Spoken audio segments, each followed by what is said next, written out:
Hello friends, সবাইকে a very good morning.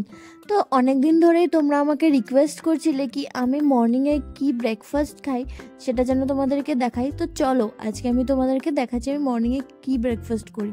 তো আমি এখানে নিয়ে নিয়েছি আটা কিছুটা পরিমাণ, তার সাথে পেঁয়াজ কুচি এবং ক্যাপসিকাম কুচি, আর এর মধ্যে আমি একটু জল দিয়ে এটাকে ভালো করে পেস্ট করে নিচ্ছি।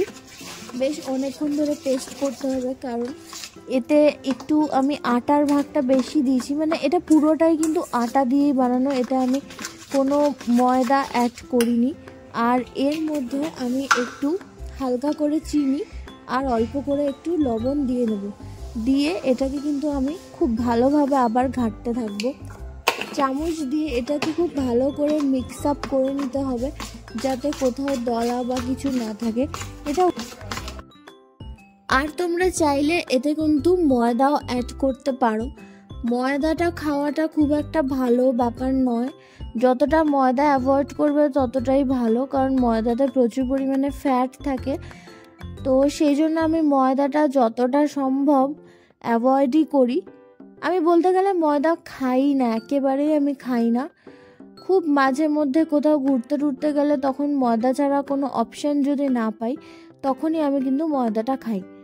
তো এটাকে আমি এই আটা দিয়ে তৈরি করা গোলা রুটিটা, এটাকে একটু আমি পেঁয়াজ আর ক্যাপসিকাম কুচি ফেলে দিয়েছি যাতে এটা খেতে খুব একটা খারাপ না লাগে, কারণ আটার জিনিস বুঝতেই পারছো অনেকে গোলা রুটি খেতে হয়তো পছন্দ করো না তোমরা।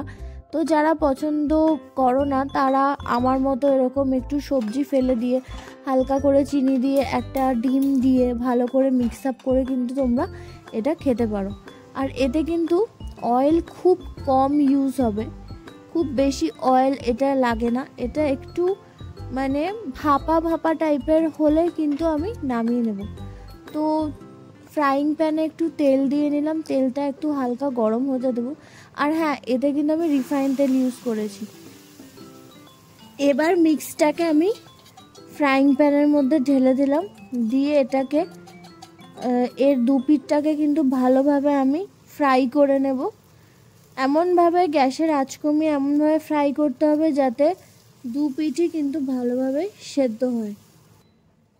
তো আমার কিন্তু এখানে হয়ে গেছে, আমার এটা গোলা রুটিটা একটু ভেঙে গেছে, ওলটাতে একটু প্রবলেম হয়ে গেছিলো, বাট নো ইস্যুস। এর সঙ্গে তোমরা একটু টমেটো কেচাপ অ্যাড করে নিতে পারো। তো এই ছিল আমার মর্নিং ব্রেকফাস্ট।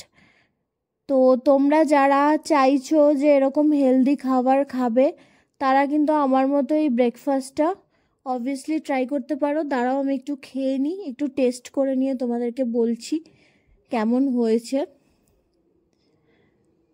মুখের এক্সপ্রেশন দেখে বুঝতেই পারছো কি ভালোই হয়েছে। তো যারা যারা তোমরা বাড়িতে এটা ট্রাই করতে চাও তারা কিন্তু খুব ট্রাই করতে পারো, এটা কিন্তু খুব ভালো হেলদি একটা ব্রেকফাস্ট। তো ভিডিওটা কেমন লাগলো জানিও। টাটা।